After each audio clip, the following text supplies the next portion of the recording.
कि हमारे हिंदू मुस्लिम भाईचारा के लिए हमने गौशाला करी है। सभी मुस्लिम भाई हिंदू भाई सभी मिलके गाय पालते हैं। रोजी रोटी में बरकत आती है।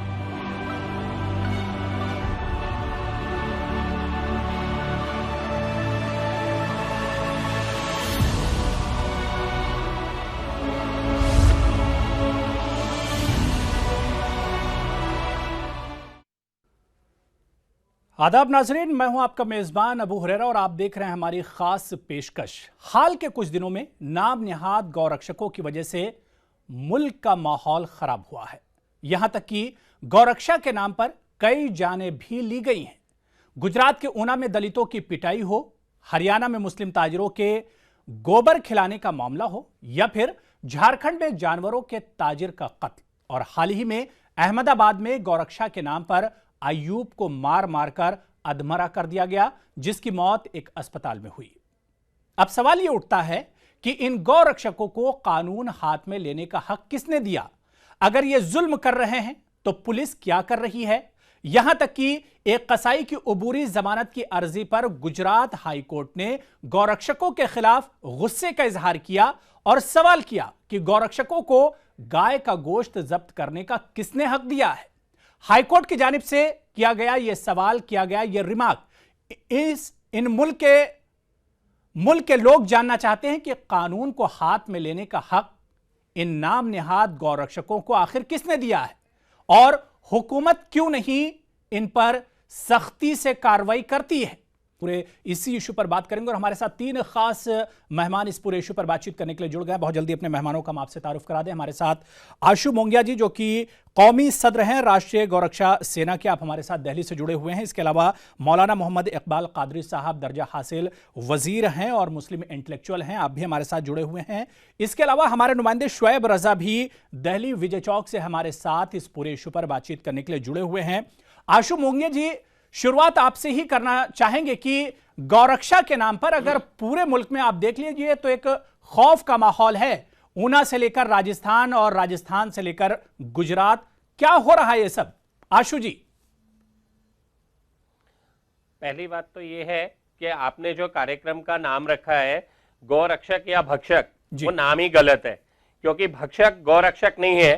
जो गाय काट रहे हैं भक्षक वो लोग हैं, पहली चीज। दूसरी चीज, राष्ट्रीय गौरक्षा सेना जो आपने नाम दिया, राष्ट्रीय गौरक्षा सेना का पहले आप पूरे इंडिया के अंदर में रिकॉर्ड देख लेंगे तो आज तक का रिकॉर्ड है कि हम लोगों ने सिर्फ लीगल फाइट की है।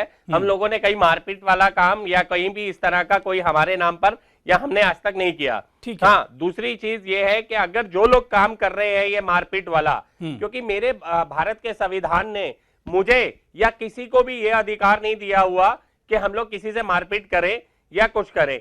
गौरक्षा करने का अधिकार है, लेकिन ये मारपीट करने का या किसी को मारने का अधिकार नहीं है। ये मैं मानता हूं और ये मैं ऑलरेडी कहता हूं और कह चुका हूं जी।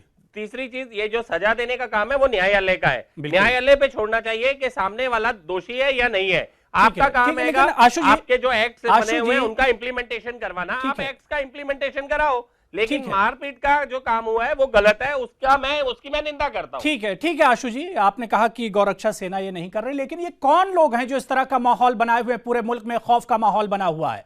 ऊना का मामला ले लें, अहमदाबाद का मामला ले लें, या राजस्थान का मामला ले लें, यूपी का, मध्य प्रदेश का, एक दो वाकये नहीं हुए मोंगिया जी? इसके सर के ऊपर में इस समय परेशानी है यूपी चुनाव के लिए, और वो जो ये काम चल रहा है ये पहले भी नाम आया था कांग्रेस पार्टी के आदमियों का, जब दलितों और दलित भाइयों के ऊपर में हमला हुआ हमारे, तब भी ये कांग्रेस वालों का नाम आया था। इस समय सिर्फ माहौल को खराब करने के लिए, गौरक्षा आंदोलन को सिर्फ मालूम है कि हिंदू मुस्लिम के लिए इस तरह से कहीं हर तरह की कोशिशें इन्होंने नेताओं ने कर ली, कहीं नहीं हो रहा, तो अब गौरक्षा का नाम चालू हो गया कि गौरक्षा आंदोलन को खराब करने के लिए, बदनाम करने के लिए अब ये नेताओं की सोची समझी साजिश है कि कभी दलित भाइयों पे हमला कर दो, कभी आशु जी के ऊपर में हमला कर दो। आशु जी, जानबूझ के सोची समझी साजिश के तहत हो रहा है, यूपी के वोट बैंक को मद्देनजर रखते हुए। नहीं, वो वही चीज हम भी मान रहे हैं कि जो हो रहा है वो यूपी के इंतखाबात और इलेक्शन को देखकर हो रहा है, लेकिन जहां जहां ये वारदातें हुई हैं, जहां पर भी लोग मारे गए, इनमें सब में गौरक्षक ही मुलव्विस पाए गए हैं। मैंने अभी आपको क्या बोला कि अगर जो काम कर रहा है ये वो गलत है और उसके खिलाफ कार्रवाई होनी चाहिए। और उसके अंदर में मैं एक चीज मैं आज मांग करता हूं आपके चैनल के through honourable chief justice of India से कि एक कमेटी बना दे रिटायर्ड हाईकोर्ट जजेस की, जो इस चीज को जुडिशरी इंक्वायरी पे भेजे चेक करने के लिए, सीबीआई नहीं, क्योंकि सीबीआई भी सरकार के अंडर आती है। जुडिशरी इंक्वायरी हो, इसके अंदर में असलियत आ जाए, दूध का दूध पानी का पानी हो कि ये लोग नेता लोगों की साजिशों में ये काम हो रहा है या गौरक्षक ये काम कर रहे हैं। और दूसरा, ये जो एक्ट का उल्लंघन कर रहे हैं, चाहे वो गो हत्यारे हो, चाहे नहीं मोंगिया जी देखिए, कमीशन बहुत बन गए, इंक्वायरी बहुत हो गई, जांच बहुत हो गई, वजीर आजम भी बयान दे चुके हैं। वजीर आजम ने बहुत दिनों के बाद बयान दिया, लेकिन उन्होंने भी बयान दिया, लेकिन फर्क कोई नहीं पड़ा। काम कर रहे हैं मोंगिया जी, फर्क कोई नहीं पड़ा। वजीर आजम भी इस पर बयान दे चुके हैं, फर्क कोई नहीं पड़ा। हमारे साथ मौलाना इकबाल कादरी साहब भी जुड़े हुए हैं। इकबाल कादरी साहब, कितनी सच्चाई है मोंगिया जी के बयान में?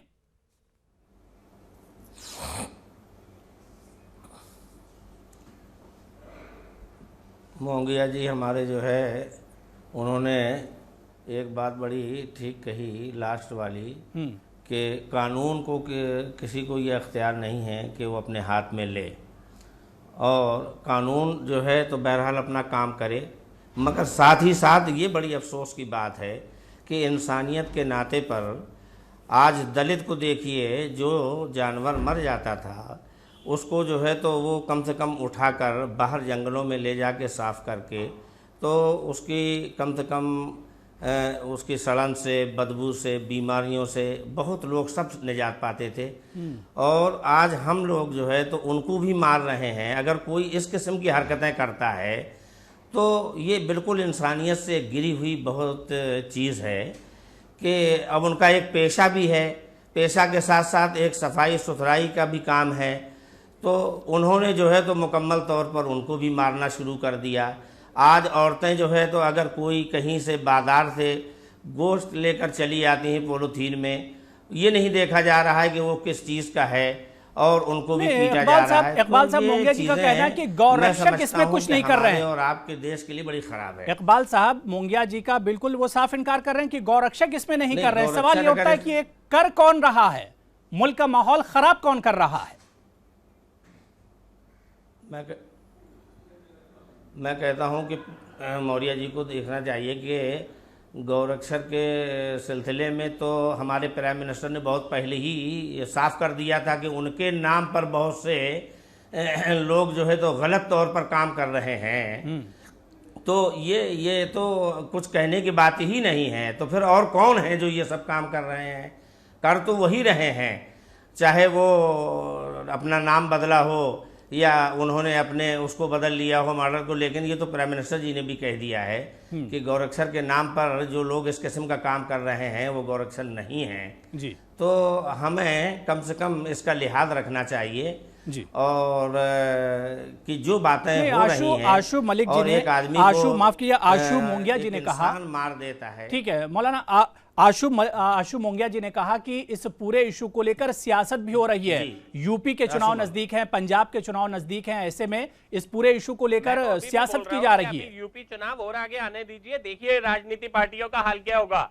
ये इसी तरह से जानबूझकर कोई ना कोई नया इशू क्रिएट करेंगे, जानबूझकर के भड़काया जाएगा, जानबूझकर के हिंदू मुसलमानों में, दलित भाइयों के अंदर में फूट डाली जाएगी, लड़ाई डलवाई जाएगी ताकि वोट बैंक की राजनीति का खेल खेला जा सके। अपने लिए सीटें किस लिए, कैसे वोट मिले, कैसे हम लोग सीट जीते, ये राजनीति पार्टियों की इस समय मेन टेंशन चल रही है और वो लोग ये गंद करेंगे। ये कोई गौरक्षक नहीं कर रहा, ये तो ये लोगों की सोची समझी साजिश है जानबूझकर। क्यों?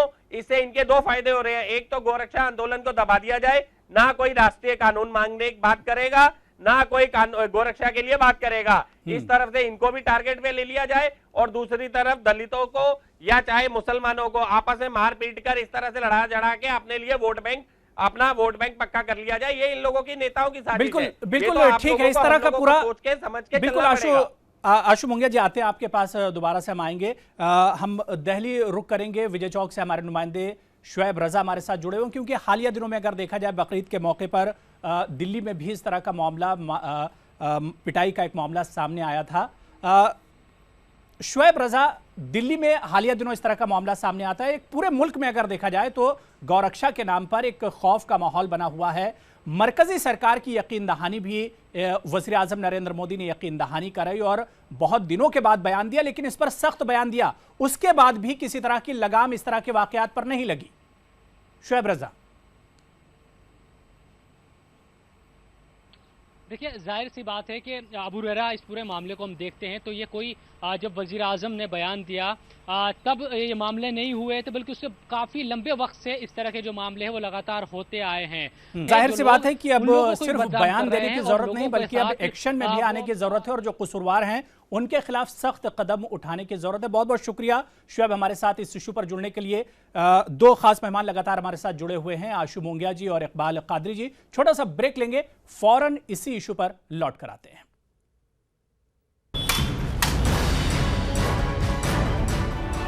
हमारे हिंदू मुस्लिम भाईचारा के लिए हमने गौशाला करी है। सभी मुस्लिम भाई हिंदू भाई सभी मिलके गाय पालते हैं। रोजी रोटी में बरकत आती है।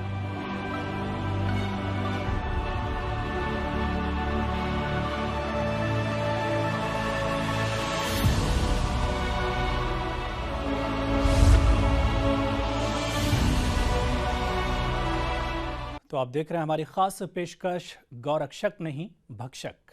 मुल्क में जिस तरह का माहौल बना हुआ है, गौरक्षा के नाम पर एक खौफ का माहौल है, इस पूरे इशू पर आज हम अपनी इस खास पेशकश में बात कर रहे हैं। हमारे साथ कुछ खास मेहमान भी इस इशू पर बातचीत करने के लिए जुड़े हुए हैं। आशु मोंगिया जी पहले से जुड़े हुए हैं, इसके अलावा मौलाना मोहम्मद इकबाल कादरी साहब भी जुड़े हुए हैं और अब एक और खास मेहमान हमारे साथ प्रोफेसर दिलीप कुमार साहब भी फोन लाइन पर दिल्ली से जुड़ गए हैं। दिलीप कुमार साहब ईटीवी में आपका खैर मकदम करते हैं। गौरक्षा के नाम पर जिस तरह का माहौल दिलीप साहब पिछले कुछ दिनों से मुल्क में बना हुआ है, इस माहौल को कैसे आप देखते हैं? लाजमी सी बात है कि हाल फिलहाल के दिनों में जिस तरीके से एक माहौल बना है, दो वर्गों में जिस तरीके से एक लकीर खींचे जाने की कोशिश की जा रही है समाज के विभिन्न वर्गों के द्वारा या समाज के कुछ एक चुने हुए लोगों के द्वारा, जो मौके का फायदा उठाने के लिए तत्पर हैं। और इसको कहीं न कहीं से ये आक्षेप लगता रहा है कि सरकारी सरपरस्ती भी हासिल है।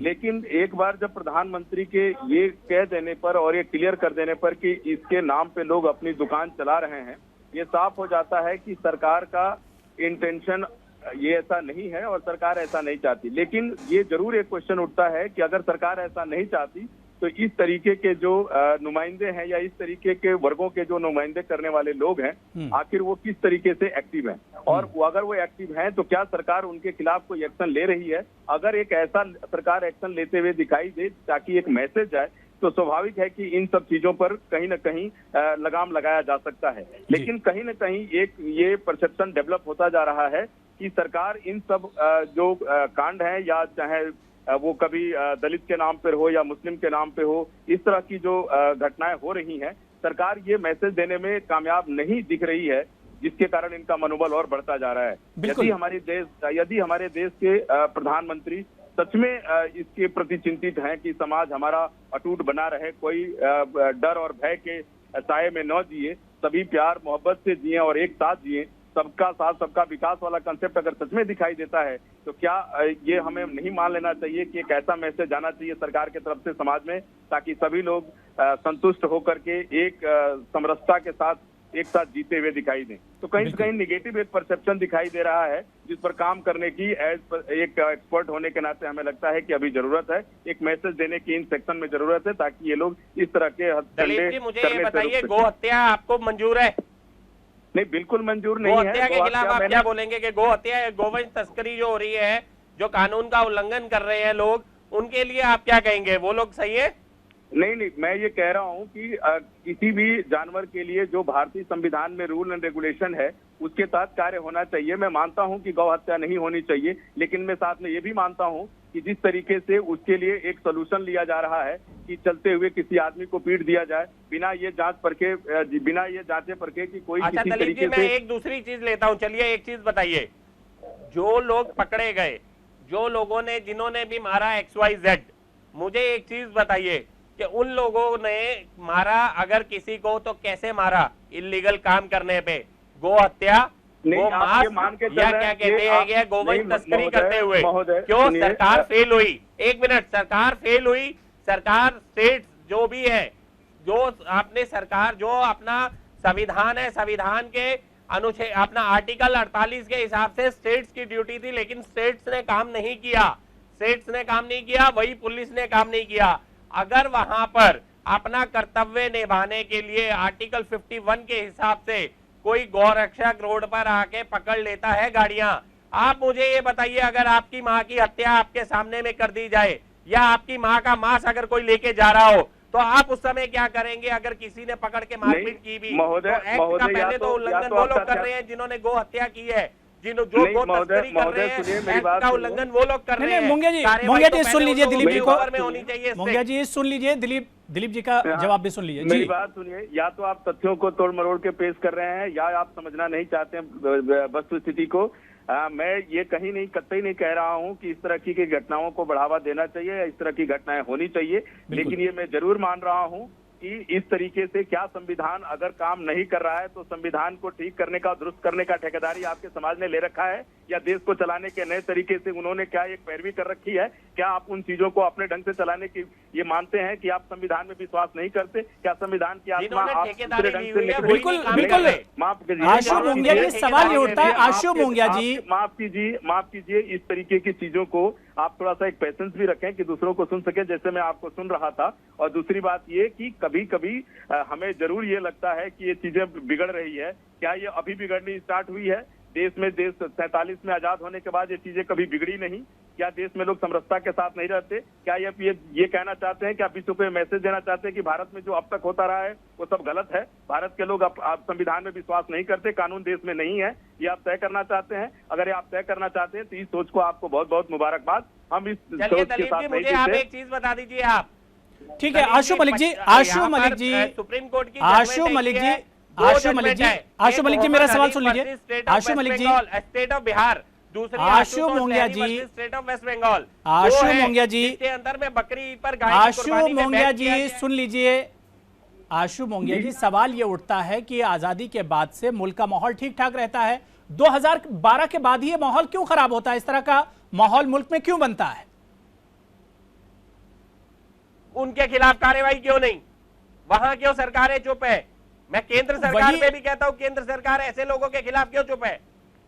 यही कहा जा रहा है आशु मुंगिया जी कि आखिर कार्रवाई क्यों नहीं हो रही है?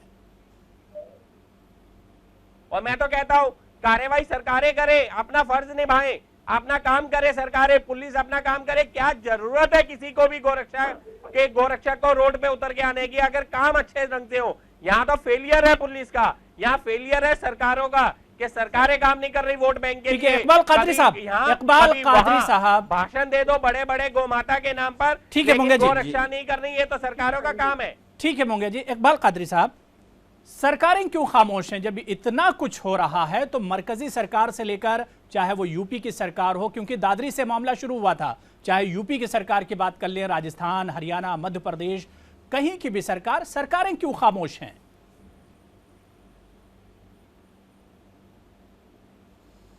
देखिए, ऐसा है कि हमारे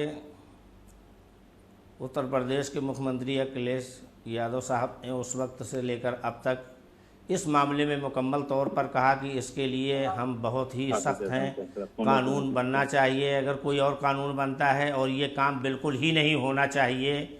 तो उन्होंने, हमारे मुल्क के प्राइम मिनिस्टर ने भी बहुत सख्त बयान दिया। लेकिन कुछ सरपसंद लोग ऐसे होते हैं जो कहीं ना कहीं जो है तो दो तत्वों में आपस में निफाक, इख्तिलाफ पैदा करना ही चाहते हैं। उनका इत्तेहाद ज़िंदगी जो होती है वो इस इत्तेहाद के में खुश नहीं रहते जब तक कोई ना कोई नफ़रत की दीवार ना कहीं खड़ी कर लें। और मैं कहता हूँ कि इस मुल्क में भाई देखिए, हम जिस धर्म के मानने वाले हैं, हमारा धर्म इस्लाम है। इस्लाम कभी ये नहीं कहता है कि किसी भी इसके साथ जुल्म और ज़्यादती की जाए।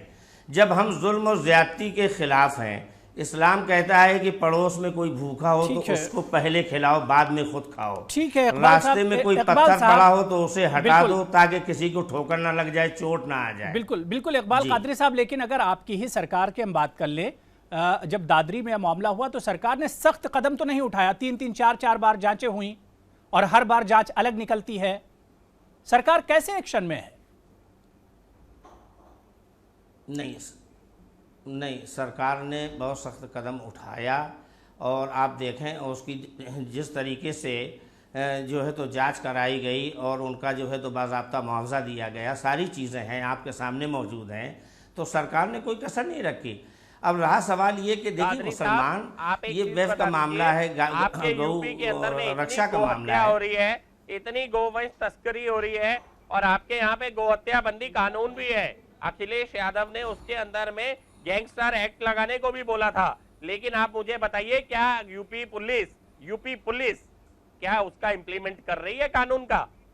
कहीं नहीं हो रहा, कहीं गोवंश तस्करी नहीं रोकी जा रही। आप सहारनपुर से चालू होइए मुगल सराय तक, हर थाने के अंदर में पैसा बंधा हुआ है, पैसा फेंके जाओ और ट्रकों को गोवंश तस्करी कराते हुए बांग्लादेश तक लेके जाओ। ये है आपकी यूपी पुलिस का हाल। आप जाकर रोडों में खुद भी चेक कर लीजिएगा कभी भी, तो आपको दिख जाएगा ये काम पूरा। ठीक है, प्रोफेसर दिलीप भी लगातार हमारे साथ जुड़े हुए हैं। दिलीप कुमार साहब, सवाल ये उठता है कि जो लोग इस तरह का कदम उठा रहे हैं गौरक्षा के नाम पर, उन्हें इस तरह की कानून हाथ में लेने की इजाजत आखिर किसने दी है? कहीं पर भी जांच पड़ताल शुरू कर देते हैं, कोई भी ट्रक रुका लेते हैं, खवातीन अगर ट्रेनों में जा रही तो उनकी जांच पड़ताल हो रही है, ये इजाजत किसने दी है? क्या कानून हाथ में लेने को उनको इजाजत ऐसे लोगों को दी जा सकती है?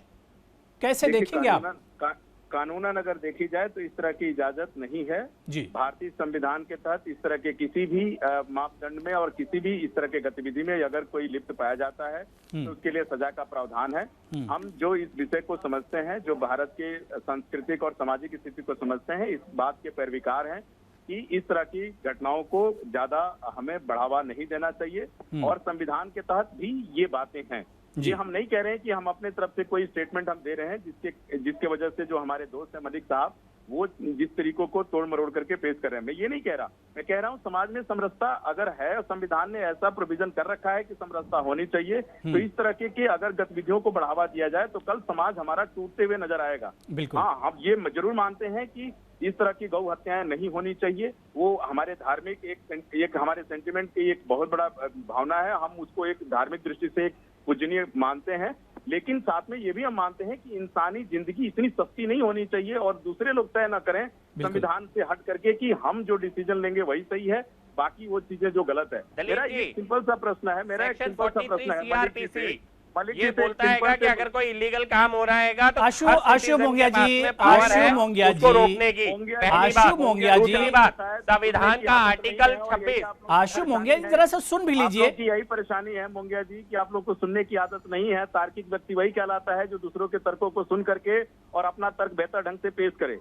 ये आपको थोड़ा सा सब्र लेना चाहिए और ये बेसब्री का ही ये नतीजा है कि आज समाज में इतने विध्वंस और आज ये चर्चा का विषय बना है। नहीं तो ये सब्र अगर आपको होता, भारतीय संविधान में विश्वास होता, तो बहुत सारे ऐसे घटनाएं घटी हैं जिसमें कुछ भी न होते हुए भारतीय संविधान के तहत बहुत बड़ी उसमें कार्रवाई की गई और उसको अंजाम तक पहुंचाया गया। ये जरूर है कि हमारे कानूनी प्रक्रिया में थोड़ा लेट होता है, लेकिन उसमें भी उसके लिए भी प्रोविजन है, उसके संविधान के दायरे में भी उसे काम किया जा सकता है।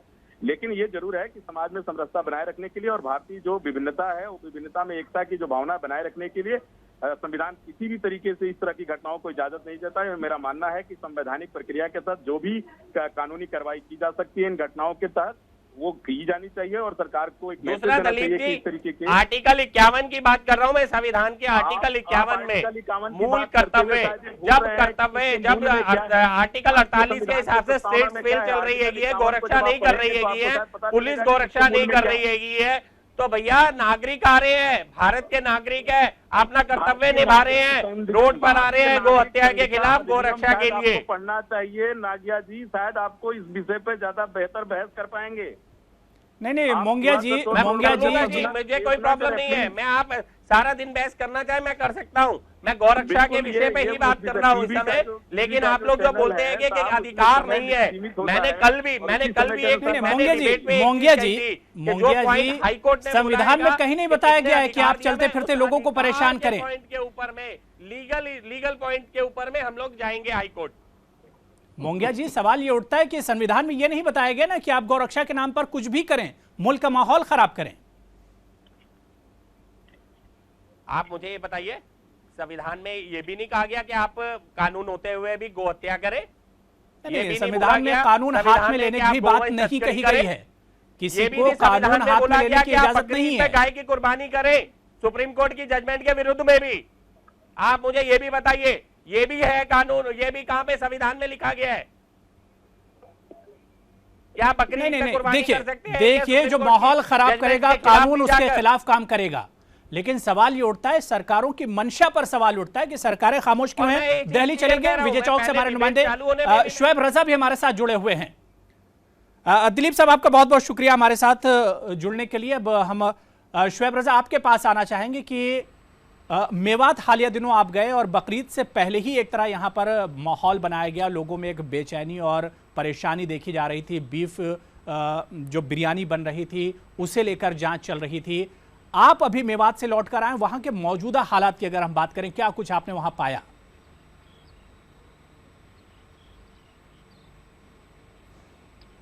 देखिए, जाहिर सी बात है, लोगों में खौफ है, ये बात ज़रूर है। और बिरयानी की जांच की बात जिस तरह से पहले कही गई, बाद में खट्टर सरकार ने उसको कहा कि उनकी तरफ से ऐसा नहीं कहा गया था, तो यकीनन लेकिन जो चीज़ें होनी थी वो हुई। मैं पूरी जो डिबेट है उसको सुन रहा था, कई तरह की बातें इस डिबेट में सामने आई।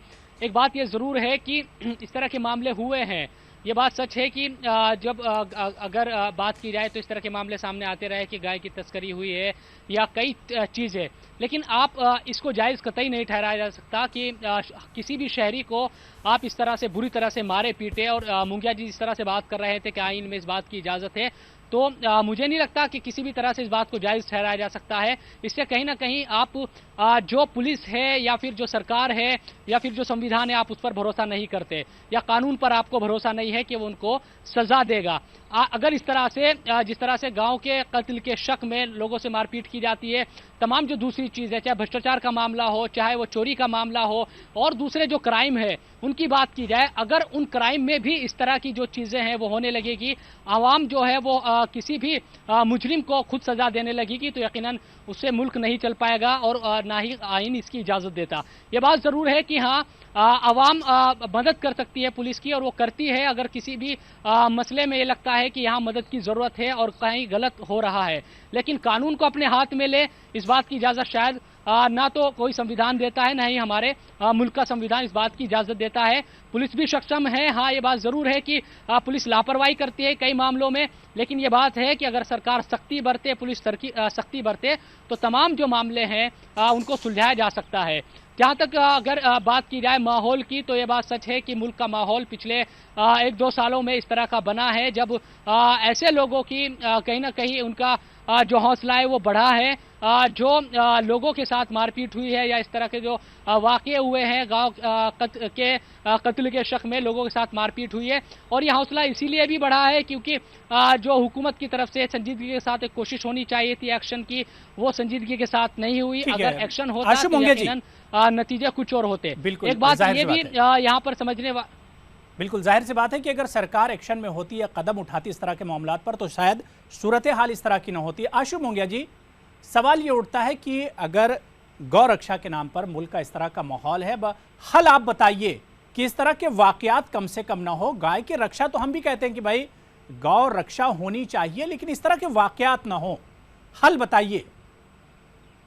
देखिए, मैं एक चीज बोलता हूँ, पहली बात तो ये है कि हमारे देश के संविधान ने मुझे या किसी को भी ये नहीं कोई भी हक दिया कि किसी को भी आप पकड़ के मारपीट करो, चाहे वो मुस्लिम भाई हो, चाहे वो कोई भी हो, चाहे वो दलित भाई हो, चाहे हिंदू हो या कोई भी हो। लेकिन उसके अंदर में ये चीज जो गलत है, जो ये लोग काम कर रहे हैं वो गलत कर रहे हैं, और उनके खिलाफ कार्रवाई होनी चाहिए। न्यायालय का हक है सजा देने का, मेरा या आपका किसी का अधिकार नहीं है, वो न्यायालय का अधिकार है सजा देने का। दूसरी चीज ये है कि ये जो सरकार है, केंद्र सरकार को भी या जो स्टेट्स है उनको कानून का जो अनुपालन करवाना चाहिए, पुलिस को अनुपालन कराना चाहिए। होता क्या है कि पुलिस, जैसे अभी मैं बोल रहा था कादिर साहब को कि सहारनपुर से लेके अपना मुगल सराय तक हर थाने का पैसा बंधा हुआ है। ये इन लोगों को, सरकारों को चाहिए पुलिस से इंप्लीमेंट करवाएं जबरदस्ती, और ये काम हो जाए। चलिए आशु मोंगिया जी, छोटा सा ब्रेक ले लेते हैं, और ब्रेक के बाद इकबाल कादरी साहब के पास चलेंगे। आपने जो इशू उठाया कि हर थाने पर पैसा जाता है और एक तरह से सरकार जो है वो एक तरह से ख्वाब में है और एक तरह से सो रही है पूरे तौर से, उस पर भी हम बात करेंगे। छोटा सा ब्रेक ले लेते हैं और ब्रेक के बाद इसी इशू पर तमाम मेहमान जुड़े हुए हैं। क्या हमारे हिंदू मुस्लिम भाईचारा के लिए हमने गौशाला करी है। सभी मुस्लिम भाई, हिंदू भाई सभी मिलके गाय पालते हैं। रोजी रोटी में बरकत आती है।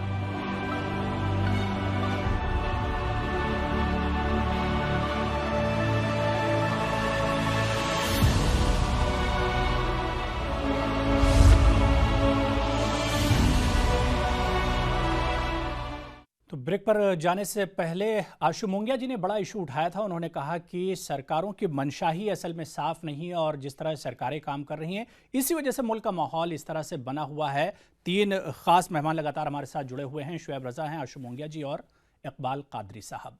इकबाल कादरी साहब, जिस तरह से ब्रेक पर जाने से पहले आशु मोंगिया जी ने या तो इसे इल्ज़ाम कह लें या उन्होंने एक बड़ा बयान दिया कि भाई सरकारें खुद इस पर एक तरह से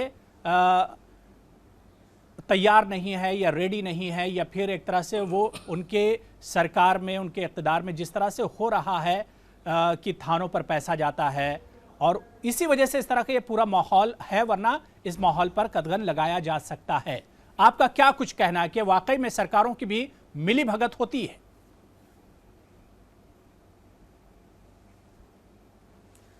मेरा कहना तो देखिए ये है, आशु मोंगिया साहब ने जो कहा, इसमें कोई भी कारोबारी जो कारोबार करता है, वो चाहे बकरी का कारोबार कर रहा हो, वेब का कर रहा हो, भैंसे का कर रहा हो, बैल का कर रहा हो, इसमें अगर आप तलाश करेंगे तो मैं समझता हूँ मुस्लिम से ज़्यादा जो है तो आप उनको भी पाएंगे।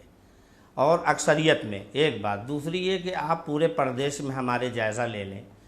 बकरीद गुजर गई, उत्तर प्रदेश में हमारे मुख्यमंत्री जी ने जो पहली मीटिंगें की और ऐलान किया, कहीं भी कोई गाय की कुर्बानी नहीं हुई, अलावा सिर्फ बकरे के। मगर आज हालत ये है कि बकरों की गाड़ियां भी जब हमारे कुरैशी बिरादरान लेके चलते हैं यहाँ से बॉम्बे या कलकत्ता, तो उनको भी सताया जाता है, उनको भी लड़के घेर घार के शरपसंदी करते हैं। तो ऐसी सूरत में मेरा कहना ये है कि देखिए, अगर तस्करी के नाम पर देखा जाए, आप सप्लाई के नाम पर देखा जाए, कारोबार के नाम पर देखा जाए, तो हमसे ज़्यादा शायद वो पाए जाएंगे।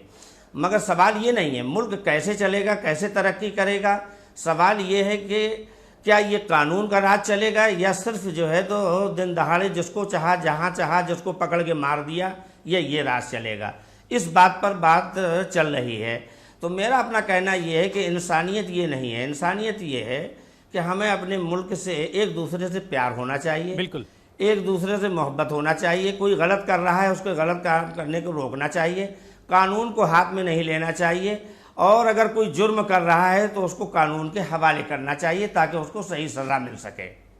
बिल्कुल ठीक है। इस वक्त हमारे साथ एक एडवोकेट शमशाद साहब भी हमारे साथ जुड़े हुए हैं। शमशाद साहब, टीवी में आपका खैर मकदम करते हैं। जिस तरह से गौरक्षा के नाम पर पूरा एक माहौल बना हुआ है मुल्क में, खौफ का माहौल इसे कह लीजिए, और गुजरात की अगर बात करें तो कई वाक़ये यहाँ पर हुए हैं, चाहे ऊना हो, अहमदाबाद हो।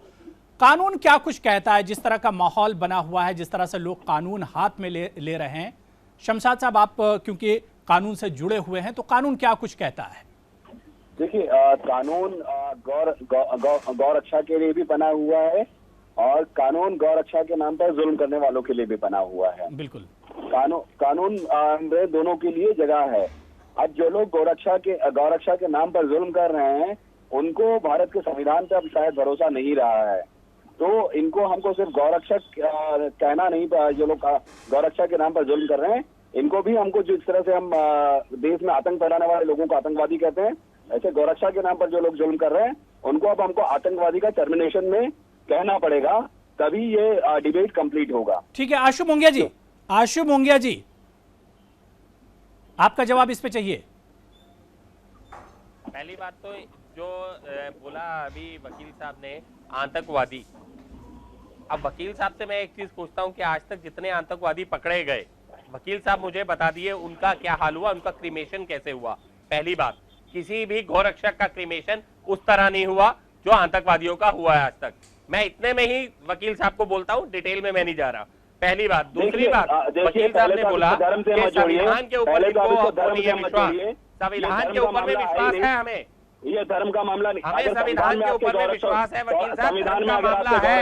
आर्टिकल 26 धर्म की रक्षा के लिए बोल रहा है, धर्म की स्वतंत्रता के लिए बोल रहा है, जिस संविधान का आप बोल रहे हैं। और उसी आर्टिकल 51 पे भी आप चलिए, उसी संविधान के, तो उसी के तहत अगर आ रहे हैं, दूसरा सेक्शन 43 सीआरपीसी के जरिए भी हम लोग आ रहे हैं रोड पर। लेकिन मैं एक चीज क्लियर बोलता हूँ, ठीक है आशु मोंगिया जी, ने मारपीट का अधिकार नहीं दिया। जो मारपीट कर रहे हैं वो गलत कर रहे हैं, ये चीज मैं मानता हूं, और वो चीज उनके खिलाफ कानूनी कार्रवाई होनी चाहिए। ठीक है शमशाद जी, अब आप अपनी बात करिए, टाइम कम बचा है, फिर चलेंगे। शमशाद जी मांग करते हैं, वैसे ही उन लोगों के लिए भी आप फांसी की मांग कीजिए। क्यों आपके जो इंटरनेशनल जो अधिकारी हैं वो खुल के क्यों डिमांड नहीं कर रहे हैं? डिमांड करें ना कि जो लोगों के खिलाफ जिनमें एक सेकेंड, मेरा कोई इंटरनेशनल अधिकारी नहीं है जी। मैं खुद नेशनल प्रेसिडेंट हूँ राष्ट्रीय गौरक्षा सेना का।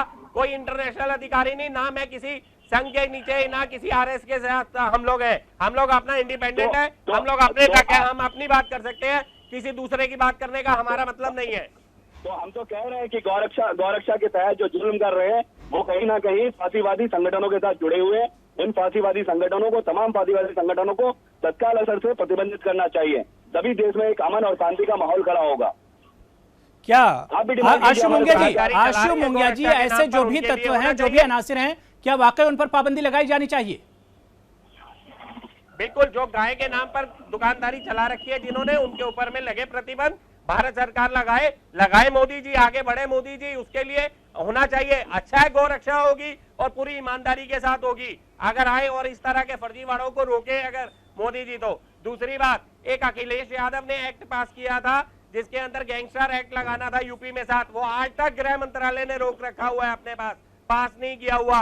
वो केंद्रीय गृह मंत्रालय पास करके भेजे, एक्ट लगे यूपी के अंदर में लगना चालू हो, हर एफआईआर के साथ में गैंगस्टर एक्ट लगे। बिल्कुल, यानी कुल मिलाकर आशु मुंगिया जी, यानी कुल मिलाकर गौरक्षा की हिफाजत के लिए कोई, जाहिर सी बात है कि कोई इसे मना नहीं कर रहा है, कोई इसके खिलाफ नहीं, लेकिन सवाल ये उठता है कि मुल्क में जो माहौल बना हुआ है इस पर कम से कम कदगन लगना चाहिए, इस पर काबू पाना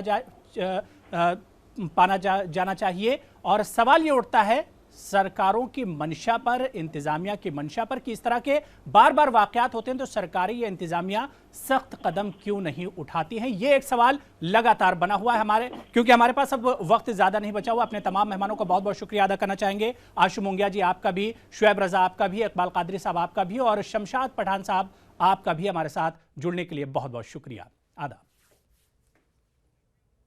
तो चलिए, इस खास पेशकश में आज फिलहाल इतना ही।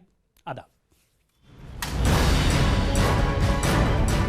क्या हमारे हिंदू मुस्लिम भाईचारा के लिए हमने गौशाला करी है। सभी मुस्लिम भाई, हिंदू भाई सभी मिलके गाय पालते हैं। रोजी रोटी में बरकत आती है।